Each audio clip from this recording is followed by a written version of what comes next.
ಪ್ರಧಾನಿ ಮೋದಿ ಸಂಚರಿಸುವಂಥ ಮಾರ್ಗದಲ್ಲಿ gelatine ಕಡ್ಡಿಗಳಿರುವಂಥ box ಪತ್ತೆಯಾಗುತ್ತೆ ಅಂತಂದರೆ ನಾವು ಬೆಳಗ್ಗೆ ಹೇಳ್ತಾ ಇದ್ವಿ 2 ಜಿಲೆಟಿನ್ ಕಡ್ಡಿ ಇತ್ತು, ಇನ್ನು 3 ಗಂಧದ ಕಡ್ಡಿಗಳಿತ್ತು ಅಂತ. ಅಂದರೆ ಅಲ್ಲ,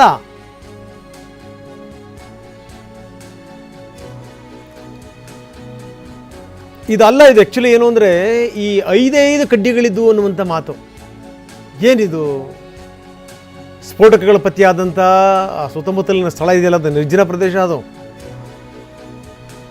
ಒಂದು ಕಾಂಪೌಂಡಿನ ಹಿಂಭಾಗದಲ್ಲಿ ಪತ್ತೆಯಾಗಿದೆ, ಒಂದು ಭಾಗದಲ್ಲಿ ಪೊದೆ ಇದೆ, ಇನ್ನೊಂದು ಭಾಗದಲ್ಲಿ ಕೆರೆ ಇದೆ.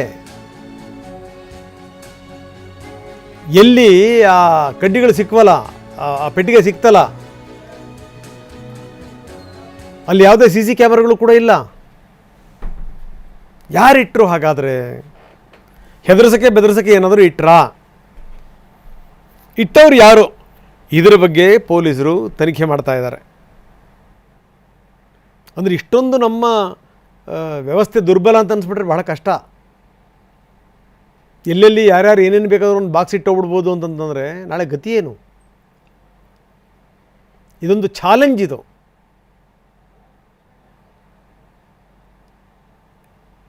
ಐದು ಕಿಲೋಮೀಟರ್ ವ್ಯಾಪ್ತಿನಲ್ಲಿ CCTV ಕ್ಯಾಮ್ರಾಗಳ ಪರಿಶೀಲನೆ ನಡೀತಾ ಇದೆ. ಎಲ್ಲೆಲ್ಲಿ CC ಕ್ಯಾಮ್ರಾಗಳು ಇವೆ ಅವೆಲ್ಲವುಗಳ DVRಗಳನ್ನು ವಶಕ್ಕೆ ಪಡೆಯಲಾಗಿದೆ. ಪ್ರತಿ ಫ್ರೇಮನ್ನು ಕೂಡ ಶೋಧಿಸ್ತಾ ಇದ್ದಾರೆ ಪೊಲೀಸರು. ಸಿಗುತ್ತವೇನೋ ವಿವರಗಳು ಅಂತ.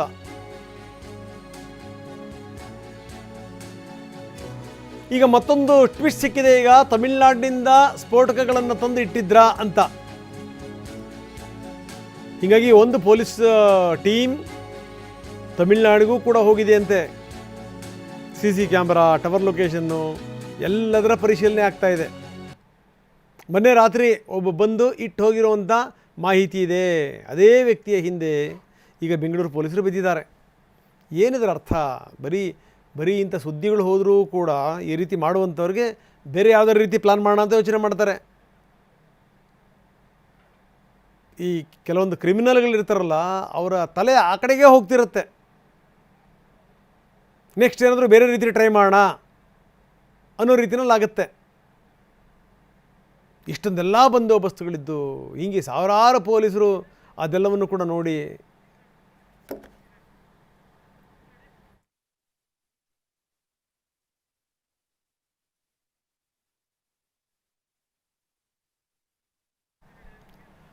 ಅಂದರೆ ಏನು ಅರ್ಥ ಅದು? ಹಾಗಾದರೆ ಅಂದರೆ ಒಂದು ಹೇಳ್ಬೋದು, ಈ ಸ್ಥಳೀಯರೇ ಗೊತ್ತಿರುವಂಥವರೇ ಏನಾದರೂ ನೆರವನ್ನು ಪಡೆದು ಅಲ್ಲಿ ಏನಾದರೂ ಯಾರಾದರೂ ಬಿಸಾಕಿ ಹೋಗ್ಬಿಟ್ರಾ ಏನು ಕತೆ? ಬನ್ನಿ, ಕಿರಣ್ ನಮ್ಮ ಜೊತೆಗೆ ಈಗ ನೇರ ಸಂಪರ್ಕದಲ್ಲಿದ್ದಾರೆ. ಕಿರಣ್, ಏನೇನೋ ಬೇರೆ ಬೇರೆ ಟ್ವಿಸ್ಟ್ ಸಿಗ್ತಾ ಇದೆ. ಯಾರಿಟ್ಟರು ಅನ್ನುವಂಥದ್ದೊಂದು ಒಂದು ದೊಡ್ಡ ಪ್ರಶ್ನೆ ಇದೆ. ಇದಕ್ಕೆ ಸಂಬಂಧಪಟ್ಟಂಗೆ ಒಂದು ಟೀಮ್ ತಮಿಳುನಾಡಿಗೂ ಕೂಡ ಹೋಗಿದೆ ಅನ್ನುವಂಥ ಮಾಹಿತಿ.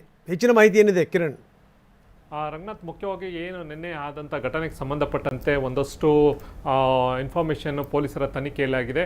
ಈ ಒಂದು ವಿಚಾರ ಏನು ಹಾರ್ಟ್ ಆಫ್ ಲಿವಿಂಗ್ ಸಾಕಷ್ಟು ಆರೋಪಗಳಿತ್ತು ಹಿಂದೆ, ದಶಕಗಳಿಂದನೂ ಕೂಡ ಸಾಕಷ್ಟು ಅವ್ರ ಮೇಲೆ ಒಂದು ಆರೋಪ ಇತ್ತು. ಲ್ಯಾಂಡ್ ಗ್ರ್ಯಾಬಿಂಗ್ ಮಾಡ್ತಾ ಇದ್ದಾರೆ ಅನ್ನೋ ಒಂಥರ ಸ್ಥಳೀಯರು ಕೂಡ ಅವ್ರ ಮೇಲೆ ಕೇಸ್ ಹಾಕೋದು, ಪ್ರತಿಭಟನೆ ಮಾಡುವಂಥದ್ದು, ಇವೆಲ್ಲವೂ ಕೂಡ ನಿರಂತರವಾಗಿ ಕಳೆದ ಒಂದು 15-20 ವರ್ಷದಿಂದ ಕೂಡ ನಿರಂತರವಾಗಿ ನಡೀತಾನೆ ಇತ್ತು.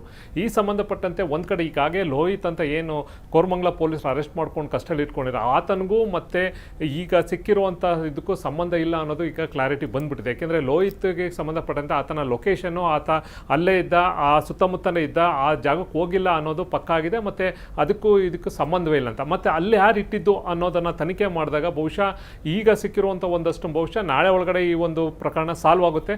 ಸುತ್ತಮುತ್ತ ಇದ್ದವರು ಯಾರೋ ಒಂದಷ್ಟು ಇಂಟೆನ್ಷನಲ್ಲಿ, ಅಂದರೆ ಇದನ್ನು ಎಲ್ಲೋ ಒಂದು ಕಡೆ ಗಮನ ಸೆಳೀಬೇಕು, ಮೋದಿಯವರು ಬರ್ತಾ ಇದ್ದಾರೆ ಆರ್ಟ್ ಆಫ್ ಲಿವಿಂಗಿಗೆ, ಇದಕ್ಕೆ ಸಂಬಂಧಪಟ್ಟಂತೆ ನಮ್ಮ ವಿರೋಧ ಇದೆ ಅಂತನೋ ಕಂಪ್ಲೀಟಾಗಿ ಪಕ್ಕ ಪ್ಲ್ಯಾನ್ ಮಾಡಿ ಅದನ್ನೆಲ್ಲ ಪ್ಯಾಕ್ ಮಾಡಿ ಸುಮಾರು ಒಂದು 5-6 ಏನು ಜಿಲೆಟಿನ್ ಕಡ್ಡಿಯನ್ನು ರೌಂಡ್ ಮಾಡಿ ಅದಕ್ಕೊಂದು ಕವರ್ ಹಾಕಿ ಒಂದು ರಸ್ತೆಯಿಂದ ಒಂದು 20-25 ಅಡಿ ದೂರದಲ್ಲಿ ಆ ಒಂದು ಅಲ್ಲಿ ಇಟ್ಟು ಹೇಳಿದ್ದಾರೆ. ಏಕೆಂದರೆ ಎಲ್ಲೋ ಒಂದು ಕಡೆ ಅದು ಬ್ಲಾಸ್ಟ್ ಮಾಡೋ ಉದ್ದೇಶನೋ ಅಥವಾ ಸುಮ್ಮನೆ ಒಂದು ಪ್ಯಾನಿಕ್ ಮಾಡಿ ಒಂದು ವಿಚಾರವನ್ನು, ಈ ಒಂದು ನ್ಯೂಸನ್ನು ಒಂದಷ್ಟು ಇಂಟರ್ನ್ಯಾಷನಲ್ ನ್ಯೂಸನ್ನು ಮಾಡಬೇಕು ಅನ್ನೋ ದೃಷ್ಟಿನ, ಅಥವಾ ಆರ್ಟ್ ಆಫ್ ಲಿವಿಂಗ್ ಮೇಲೆ ಇರುವಂಥ ಒಂದು ಕೋಪನ ಅದಕ್ಕೆ ಸಂಬಂಧಪಟ್ಟಂತೆ ಅದ್ರ ಮುಂದಿನ ಹಂತದಲ್ಲಿ ತನಿಖೆ ಮಾಡ್ತಾರೆ. ಒಂದಷ್ಟು ಇನ್ಫಾರ್ಮೇಷನ್ ಈಗ ಅಲ್ಲಿ ತನಿಖೆ ಮಾಡ್ತಾ ಇರುವಂಥ ಬೆಂಗಳೂರು ಸೌತ್ ಏನು ಡಿಸ್ಟ್ರಿಕ್ಟ್ ಪೊಲೀಸರು ಏನು ತನಿಖೆ ಮಾಡೋದು, ಒಂದಷ್ಟು ಸಾಕಷ್ಟು ಇನ್ಫಾರ್ಮೇಷನ್ ಈ ಒಂದು ವಿಚಾರವಾಗಿ ಸಿಕ್ಕಿದೆ. ರಂಗನಾಥ್, ಧನ್ಯವಾದ ತಮ್ಮೆಲ್ಲ ಮಾಹಿತಿಗೆ.